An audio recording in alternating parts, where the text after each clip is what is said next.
Chers amis de l'astrologie, chers amis du ciel bleu, merci d'être de retour avec moi sur cette chaîne pour cette lunaison.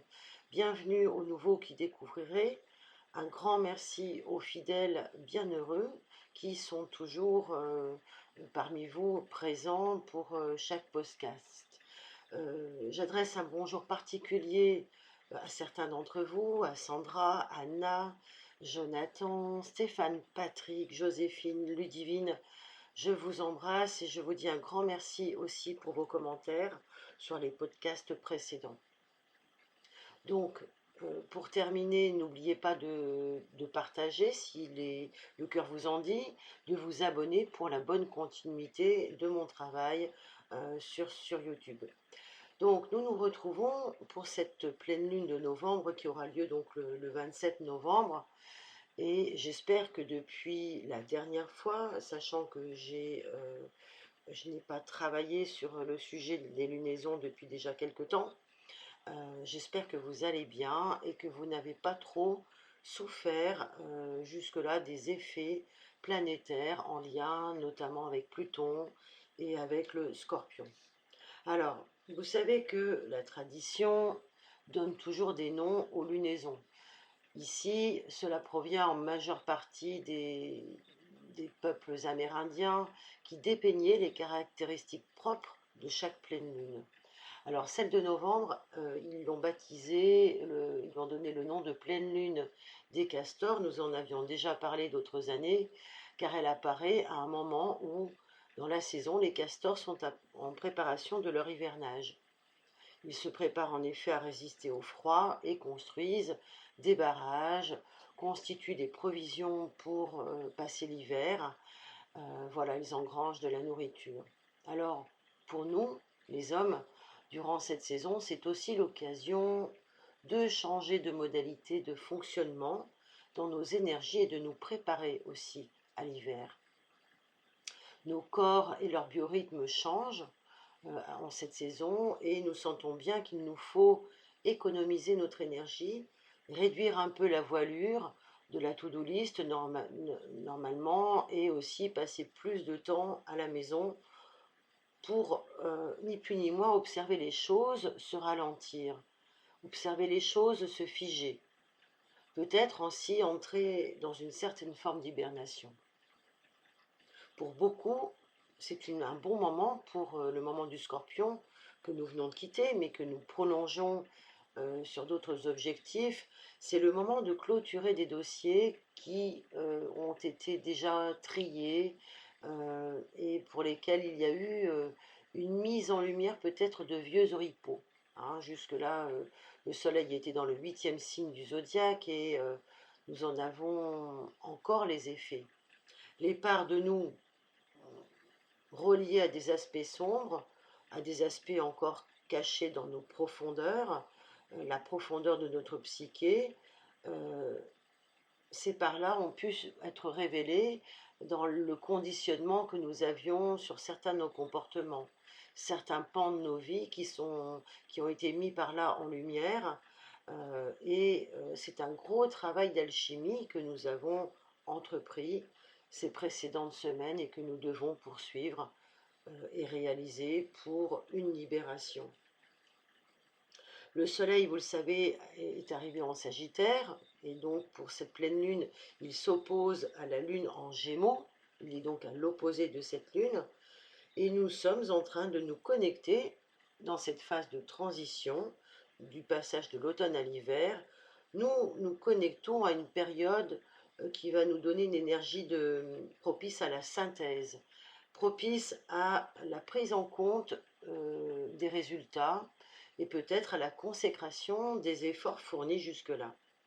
C'est le moment aussi, par le feu du Sagittaire, par la flèche qui nous indique une direction plus élevée, c'est le moment de voir plus grand, le moment de voir plus haut, le moment de voir plus loin les choses qui sont devant nous et de les porter vers ces espaces qui sont encore plus éloignés.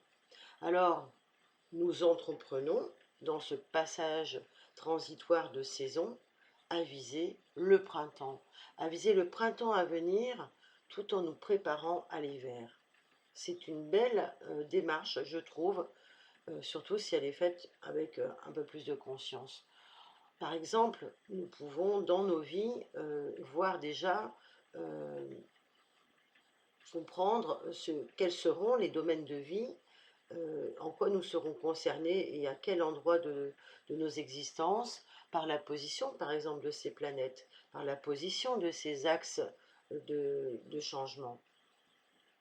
Alors pour votre information et pour les nouveaux abonnés sur cette chaîne, donc bienvenue bien sûr, et si vous souhaitez, j'en profite pour vous le dire, travailler sur un point précis de l'impact de cette lunaison dans votre vie personnelle, en lien avec ce que vous traversez, en lien avec votre thème natal toujours, vous pouvez me contacter. Pour cela, vous avez les coordonnées là en dessous de ce podcast.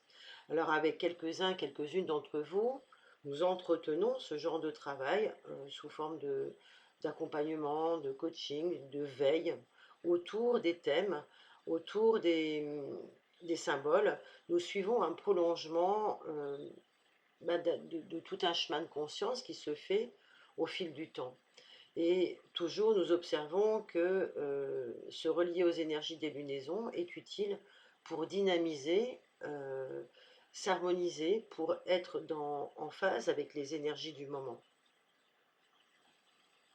Alors cette pleine lune en Sagittaire, qui aura lieu donc à 10h17, elle se situe, vous l'avez compris, dans l'axe des Gémeaux Sagittaire, et je vous propose de poursuivre avec quelques-unes de mes réflexions, euh, et ce podcast bien sûr restera complété, si vous le souhaitez, par vos propres trouvailles, vos ressentis et l'écoute des collègues, astrologues, philosophes, etc.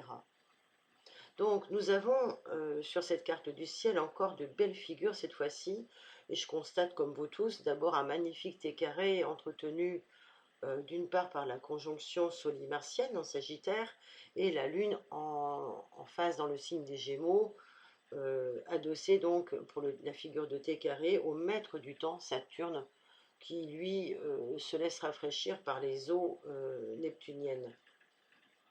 Alors, nous avons aussi un Mercure qui est maître de cette lune. Le Mercure de notre inconscient manifeste un beau carré exact avec Neptune en Poisson, ce qui laisse supposer pas mal de choses, notamment la présence peut-être encore prégnante d'un mystère, de quelque chose qui n'aurait pas pu être élucidé ou terminé ou révélé.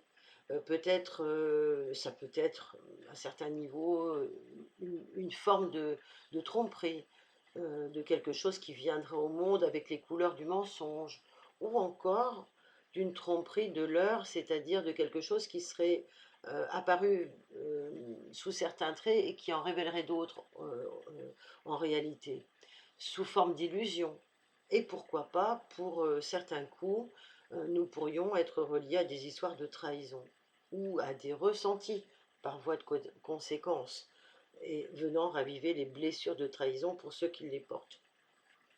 Alors, ça peut montrer bien sûr à quel point dans les échanges, les communications, euh, tout pourrait être influencé par un voile obscur, par quelque chose de très flou qui viendrait finalement obscurcir, assombrir les échanges et ne leur permettant pas la clarté nécessaire à une bonne compréhension de toutes les pièces du puzzle. Donc nous naviguons tous, aussi bien dans nos vies que dans les interactions avec le monde, encore dans des circonvolutions remplies de nébuleuses. Et nous nous amusons, pour ne pas avoir l'air de ne rien comprendre, à poser des postulats de ce que nous pensons juste avec ce que nous avons comme élément pour nourrir notre raisonnement. Mais cela reste bien, je dirais, encore limité et limitant. Donc, du coup, pour moi, l'un des dangers de cette lunaison, c'est peut-être d'annoncer encore des erreurs de raisonnement, des erreurs de réflexion qui pourraient être dues à une emprise trop forte des croyances qui seraient encore dissimulées, des dogmes auxquels nous penserions encore appartenir ou que nous ne voulons pas bousculer, des dictates et de toutes les suggestions qui nous sont faites et qui jusque-là constituer la trame, l'ossature, si j'ose dire, des organisations sociales et politiques de notre environnement. Nous voyons aussi que depuis la crise des années 2020 et suivantes, c'est-à-dire jusqu'à aujourd'hui, nous avons dû apprendre à voir les choses dans notre environnement avec plusieurs niveaux de lecture. Plusieurs niveaux de lecture pour comprendre les informations qui nous sont données. Et nous avons appris aussi à ne plus nous contenter de ce qui était relayé officiellement par la boîte carrée, par la boîte carrée. Voilà, donc en ce qui concerne tout cela, eh bien, nous nous rendons compte que cela est sur le champ des échanges, de la communication, et que nous sommes concernés dans nos vies par ce qui est petit pour nous, mais qui peut être aussi plus grand, c'est-à-dire qui nous concerne sur un, un champ beaucoup plus vaste qui engloberait le monde et toutes les existences. Et puis, en même temps, nous savons bien qu'il s'agit là de notre ouverture d'esprit à percevoir, à voir à quoi nous pouvons relier notre action et quel sens nous donnons, par exemple, à nos pensées, à nos expressions. Qu'est-ce que nous sommes en train de faire? Quel est le but et l'idéal auquel nous répondons lorsque nous agissons, lorsque nous pensons? Est-ce que nous pouvons élever le regard intérieur pour voir jusqu'où ça va, plutôt que de fonctionner par automatisme, par habitude, par conditionnement? Aller au-delà de tout ce qui fait notre quotidien et notre fonctionnement habituel, eh bien, va nous permettre de voir aussi ce qui peut nous retenir et nous enfermer dans quelque chose de très clivant, de très dogmatique et peut-être nous apercevoir tout simplement que jusqu'à présent et encore en quoi nous fonctionnons comme des photocopieuses, comme des photocopieurs pour rester dans quelque chose d'établi, dans notre zone de confort, pour rester dans le respect d'une doxate par exemple, pour préserver aussi nos liens sociaux, notre image.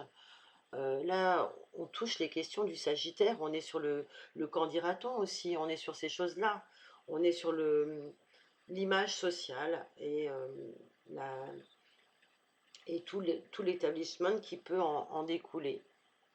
Donc c'est intéressant, à mon sens, d'accueillir ce que ces énergies vont nous permettre de collecter comme nouvelles idées, comme inspiration pour nous renouveler et peut-être pour renforcer les valeurs positives, les croyances positives, mais aussi pour nous permettre d'aller vers de nouveaux paradigmes. Aujourd'hui, on est obligé de tenir compte, par exemple, je donne un autre exemple, de ce que va être l'intelligence artificielle pour nous, dans nos vies, dans quelques mois, quelques semaines et demain. Nous sommes obligés d'envisager cela, même si ce n'est pas quelque chose qui est naturel pour nous. Nous sommes obligés de nous confronter à cela. Nous sommes dans une période historique de crise. Nous le voyons à travers les guerres qui se jouent dans le monde et nous devons nous efforcer de mieux comprendre, par exemple, pourquoi elles existent et pourquoi elles ont été fomentées, quels intérêts elles servent, et cela sur tous les plans et sur tous les plans que nous ne voyons pas, dans le multidimensionnel, factuel, concret, mais pas forcément explicite ou explicité dans nos vies. Donc, et pas uniquement d'ailleurs sous un aspect euh, géopolitique ou encore religieux. Et toutes ces choses-là, nous apercevons que les arguments qui relient à ces dominantes-là, on s'aperçoit d'ailleurs que les arguments sont controuvés. Donc non, il est vraiment question de profiter du portail énergétique de cette énergie de pleine lune pour ouvrir les chakras, pour ouvrir la conscience à quelque chose qui serait de l'ordre de l'effusion de lumière, d'une lumière qui viendrait de notre source d'amour, de la source du plus grand, de la sagesse et des énergies, par exemple des galactiques, des énergies bénéfiques, des énergies qui viendraient nous soulever et nous retrouver au cœur du divin, qui seraient porteuses et bienveillantes pour toute la race humaine. pour aider celle-ci à évoluer vers le meilleur de sa version la plus belle. Donc, avant d'atteindre cela, même si ça reste un objectif, on peut déjà se servir de ces énergies, s'en imprégner et se préparer aux orientations de 2024. Une pleine lune dans l'axe de la pensée supérieure et de la pensée inférieure, Gémeaux, Sagittaire Gémeaux, nous, nous permet de côtoyer des éléments qui vont nous aider à comprendre encore plus ce qui nous arrive. Pour nous permettre de valider intérieurement quelque chose qui nous autoriserait enfin ou nous donnerait l'élan de nous engager encore plus fortement envers nous-mêmes et aussi envers la société. Nous avons vu d'ailleurs dernièrement sur le sujet comment on avait pu se laisser absorber, diriger par des combats qui n'étaient pas les nôtres et encore une fois imposés dans leur côté préfabriqué par ce que j'appelle les canalisateurs d'opinion, et de voir que l'orientation a été tout à fait amalgamée entre la religion, la politique, et vous voyez très bien ce à quoi je peux faire allusion de ce que nous vivons aujourd'hui. Vous ressentez certainement comme moi qu'il y a des abus qui sont appuyés dans ces circonstances, qui sont soi-disant légitimes. Bref, pour moi, nous avons là encore une fois de plus un bel exemple dissimulé d'une énergie de fin des temps. Voilà, on est vraiment avec des énergies de Pluton fin Capricorne, avec tous les transits qu'il y a eu en Scorpion. On est tous et toutes informés par les réseaux sociaux et non plus par nos chaînes de télévision. Nous voyons bien que ça se passe à plusieurs niveaux. Donc, ce qui se passe dans le monde et notamment en France, dans la France des réseaux, notamment je pense au sujet de la pédocriminalité qui est bien suivie et relayée parallèlement aujourd'hui par des films, par des reportages. Vous avez pu suivre que il y avait eu dernièrement dans les écoles il était question d'introduire des cours de sexualité pour les plus jeunes. On a tous entendu parler pendant les années Covid de l'âge de la majorité sexuelle qui était abaissé, et que pendant ce temps-là, on s'aperçoit qu'il existe des réseaux criminels qui s'organisent ainsi de la sorte juridiquement pour être intouchables, pour pouvoir jouir ensuite d'une impunité sans faille. Et cela s'est fait de façon très, très subtile, d'une façon pernicieuse, très subrepticement. Donc, nous avons, par exemple, le film à aller voir, le film qui s'appelle Consentement, qui évoque l'histoire du prédateur du personnage clé, le fameux personnage clé qui a inspiré tous nos politiques dans l'élaboration des lois permissives de l'après 68, au cours desquelles, dans ces dernières décennies, nous avons pu se voir déployer tout un tas de choses qui étaient sur le libre-échangisme, si j'ose dire, de certaines mœurs. Donc, nous pouvons aussi nous appuyer sur le film Sound of Freedom, qui a bien tardé à être diffusé dans nos salles de cinéma alors qu'il cartonne aux États-Unis et bien dans bien d'autres pays en ce moment, pour nous rendre compte à quel point ces choses-là, si elles nous ont été cachées, c'est bien pour des raisons précises. Parce qu'en effet, les cris de la liberté ne résonnent pas de la même façon pour tout le monde. Et aujourd'hui, nous commençons à nous en apercevoir. Donc, je reviens à ma lunaison, ce qui s'inscrit dans une cartographie domifiée en maison 5 et maison 11. Donc c'est bien au niveau des réseaux sociaux, si on regarde cette carte du ciel, et de nos interactions sociales, que cette lunaison a tous ses effets. Alors, peut-être qu'ici, s'il n'y avait pas tout ça, on ne pourrait pas se rendre compte à quel point les défauts de relation ou les défauts dans la relation et qu'elle soit sexuelle, qu'elle soit euh, dans notre capacité à relationner avec l'autre, pour en obtenir quelque chose, a fait des êtres humains, ben, pour certains des prédateurs, et que jusque-là, ben, nous sommes amenés à subir, à exister dans un maintien d'un karma d'ignorance, hein, voilà, qui a été entretenu. Aujourd'hui, on nous montre des choses, il y en a qui ont le courage de dénoncer, et cela ne peut se faire que par la publication sur les réseaux sociaux, donc sur tout ce qui se passe en Maison 11, et qui peut être relayé de cette façon-là. Donc, toutes ces choses qui nous amènent à voir qu'autour de nous, ben, c'est pas très chouette sur certains aspects, sur certains points, que ce soit la guerre, que ce soit les horreurs perpétrées par tous les comportements déviants et abjects, eh bien, sont à mon sens des énergies qui sont à purifier, certes, mais qui sont préparatrices de 2024. Parce que cela nous invite à reconsidérer ce en quoi nous avons cru, en quoi nous avons donné un crédit d'office dans la confiance en tout homme portant un habit de robe politique, bon, alors que ceux-ci ont pu déployer en tout bien tout honneur différents vices parfois et aller jusqu'à de la perversion qui aujourd'hui n'est plus cachée. Hein. Si on regarde ce qui se passe autour de nous, beaucoup ne se cachent plus car ils savent qu'ils ne craignent rien.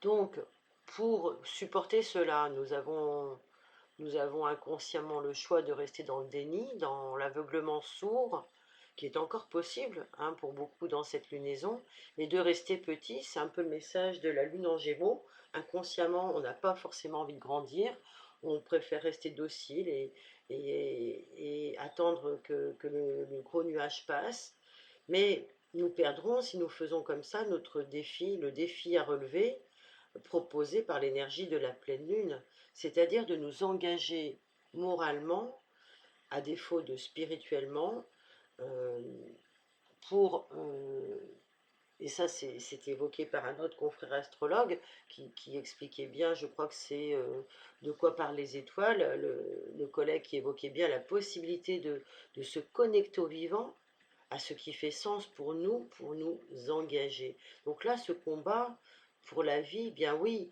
c'est d'ouvrir les yeux, de comprendre un peu plus toutes ces choses cachées jusque-là, et de ne plus rester dans le déni de comment nous sommes gouvernés dans ce bas monde.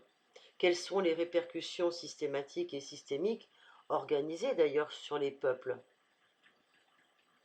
Donc voyons comment nous sommes encore euh, savamment entretenus dans une forme de crédulité, comment nous sommes encore gênés par le voile de l'illusion de notre démocratie, de nos libertés, à l'heure où beaucoup d'entre nous, beaucoup d'entre vous, beaucoup d'entre nous cherchent encore à se rassurer en, en se contentant de, de, se, de se féliciter peut-être d'une capacité d'éveil qui a eu lieu ces dernières années. Voilà, et de se retrancher derrière ça, sans pour autant ouvrir les yeux à ce qui se passe de terrible et qui doit être montré à ce moment-là.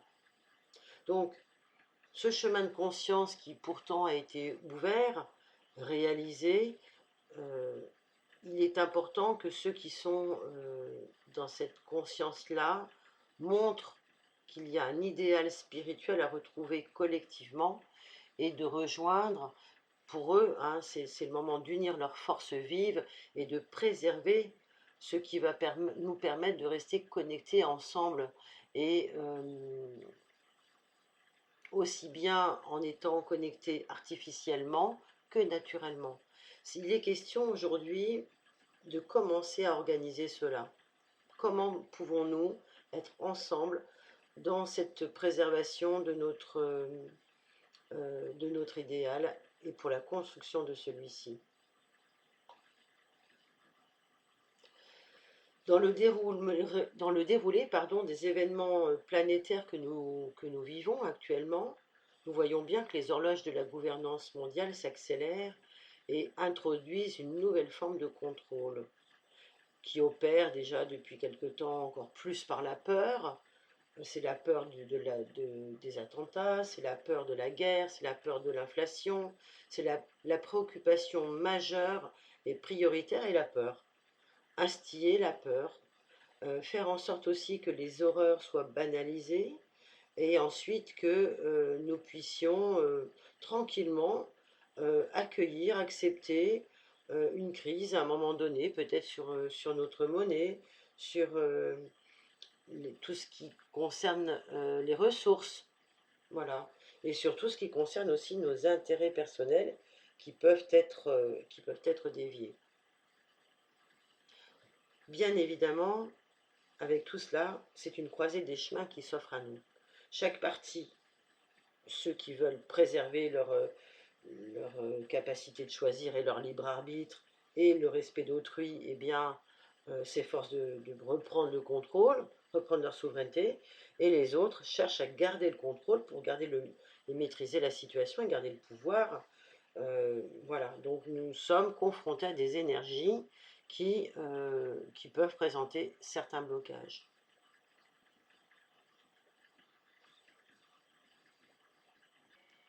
Lorsque nous parlons d'un soleil euh, en maison 11, au moment d'une lunaison, on peut comprendre qu'on est en face d'un défi qui va se poser dans la partie diurne de la carte du ciel.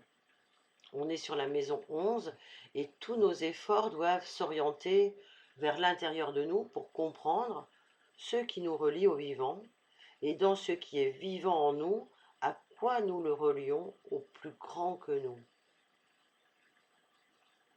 Mais pour beaucoup, il suffirait de s'interroger sur ce qui est plus grand que nous.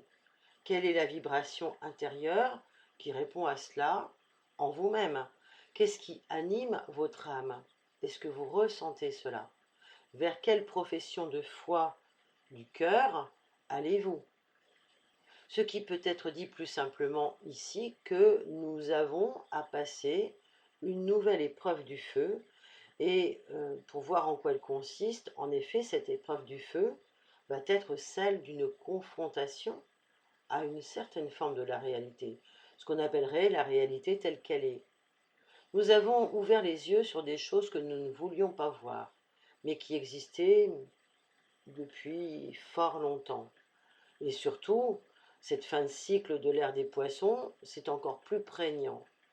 Alors, toutes ces choses que je vous ai énoncées tout à l'heure, elles peuvent provoquer chez nous un désarroi total, une surprise, un dégoût, des sentiments de révolte, de colère. On peut s'insurger, on peut être écœuré, on peut ne pas comprendre, on peut être choqué. On peut être vraiment sous l'emprise de tout cela. Donc, il est question de passer cette épreuve du feu, que l'on nommerait autrement l'épreuve du mécontentement.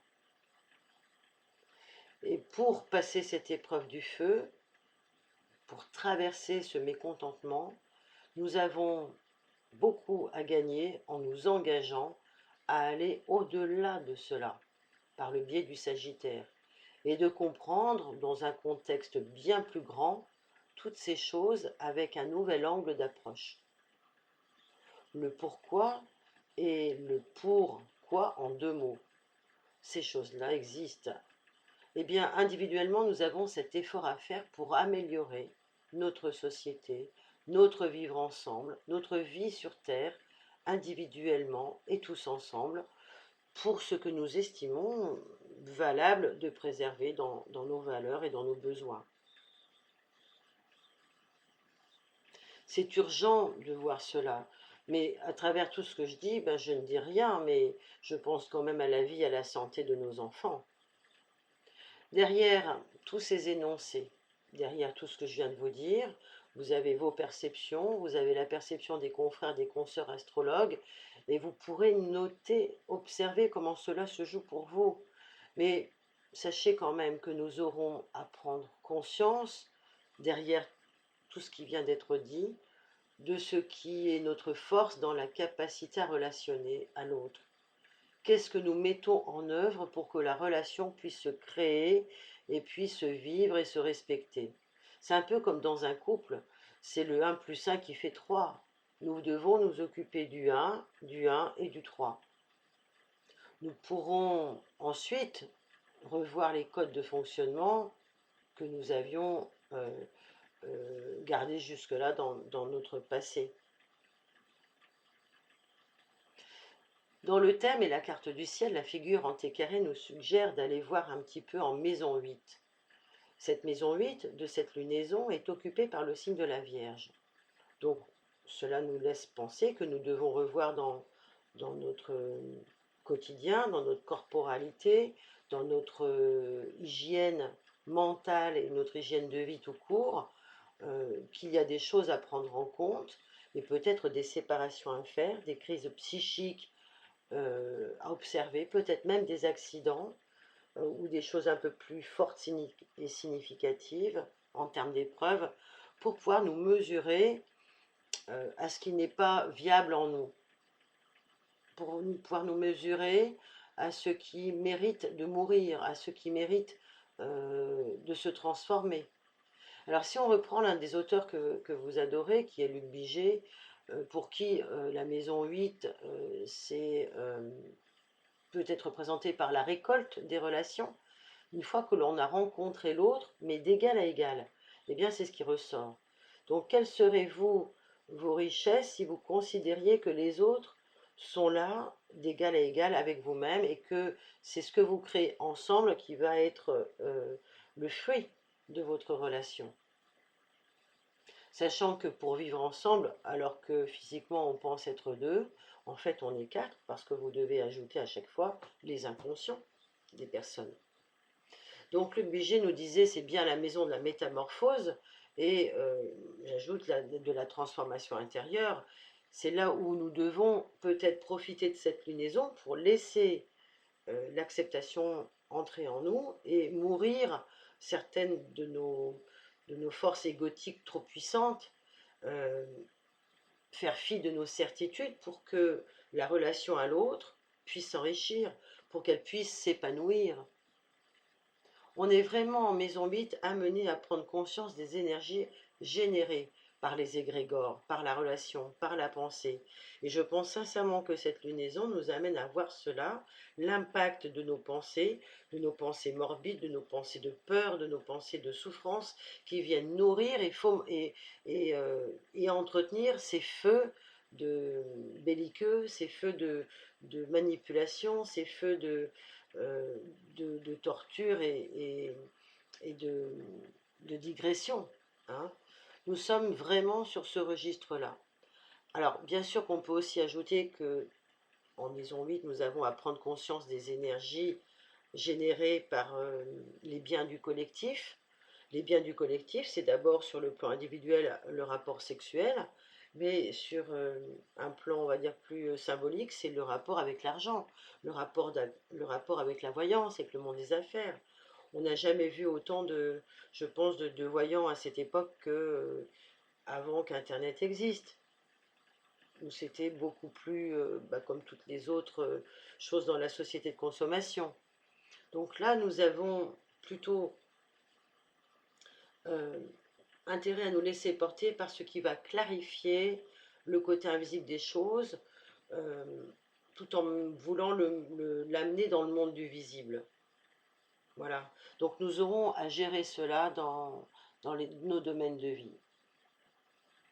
Ce qui m'amène à vous parler de la Vénus, la belle Vénus en balance, qui elle, bien sûr, est quand même chez elle en balance, et elle souhaite accueillir les énergies pour être dans une forme d'harmonie, de beauté, d'équilibre, de santé.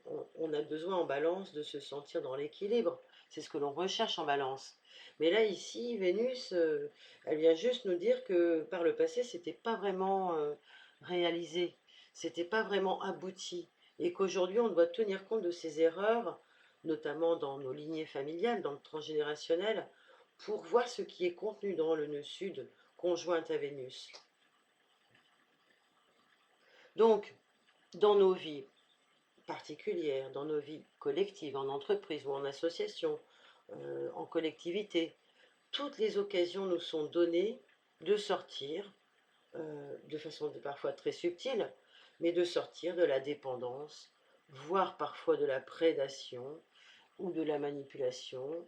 Et nous verrons que beaucoup de situations dans lesquelles nous allons nous retrouver vont nous donner du mal à choisir, de la difficulté à choisir, de la difficulté à renoncer, et que nous pouvons aussi nous trouver confrontés aux répercussions d'un excès, euh, de, par exemple, de gentillesse, euh, gentillesse qui serait là parce qu'on aurait peur de l'affrontement, peur de la colère, peur de perdre, voilà, et qui en fait nous mènerait à une posture de compromission.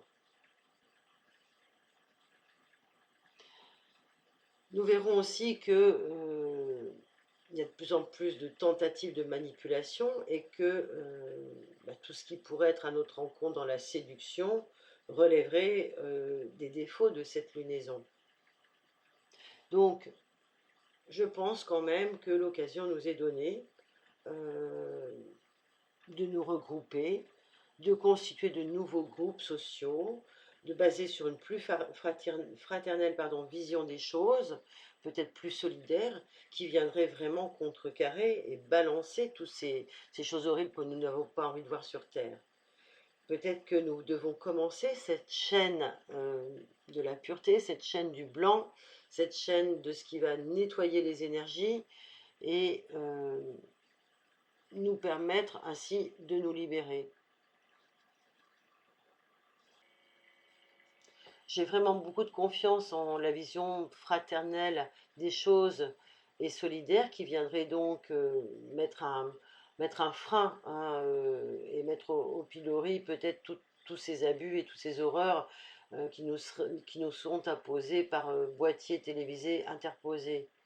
Alors, il ne faut pas oublier de penser à ce que vous voulez vous, et je vais employer le terme section pour vous faire penser à autre chose, mais quelles sont vos préoccupations sociales aujourd'hui, là où nous en sommes aujourd'hui, à la veille de 2024, avec tout ce qui s'est passé en 2020, 2021, 2022, 2023?